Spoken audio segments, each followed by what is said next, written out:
So today I'm hoping to talk to you a bit about sleep and why it's so important. So I work for the Veterans Affairs and have had the opportunity to work with many veterans in research and clinical settings. And one thing that I know from that work, as well as some of the research that exists, are that veterans experience many of the same sleep problems that non-veterans experience. It is true, however, that veterans are more at risk for sleep problems. And one of those reasons could be due to some of the aspects of their military service. Good sleep is really important to everything that we do. So of course the most obvious thing is that if you get a bad night's sleep or many bad nights sleep, you're going to have less energy to be able to do the things that you need to do every day. Get up for work, take your kids on a walk, whatever it may be in your personal life. But it's also true that poor sleep can impact things like our concentration and our ability to have strong attention.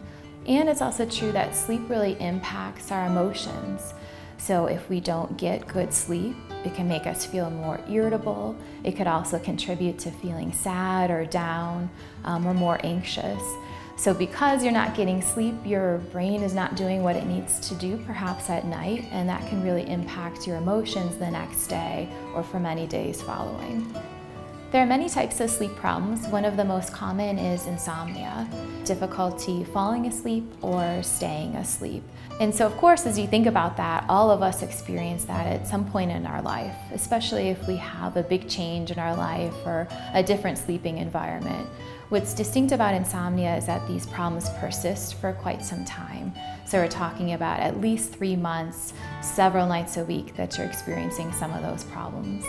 Another common sleep problem is nightmares that then makes it really hard to fall back asleep because of those distressing dreams. So sleep problems like insomnia are often comorbid with, which means they are often present along with things like depression, post-traumatic stress disorder. It's also a symptom that people experience that have had traumatic brain injuries. And it also increases risk for suicide, so having thoughts of suicide. And part of that is because when we experience sleep problems for a long time, it can really impact things like hopelessness. So we may feel as though things will never get better, but what's true is that things can get better. First, there are things that you can try out on your own. So things like sleep hygiene, making sure you're going to bed only when you're tired, that you're not watching TV or you're not on your cell phone right before you're trying to fall asleep. Let's say you search sleep hygiene tips, you try those out at home and they're not working. We also have many different types of interventions that are evidence-based and also work to help you sleep better, so you can ask your doctor about them. So many people know about medications that exist for insomnia, which is one route, but it's also true that there are psychological interventions such as cognitive behavioral therapy for insomnia to help really get people's sleep back on track and kind of get you back into your life.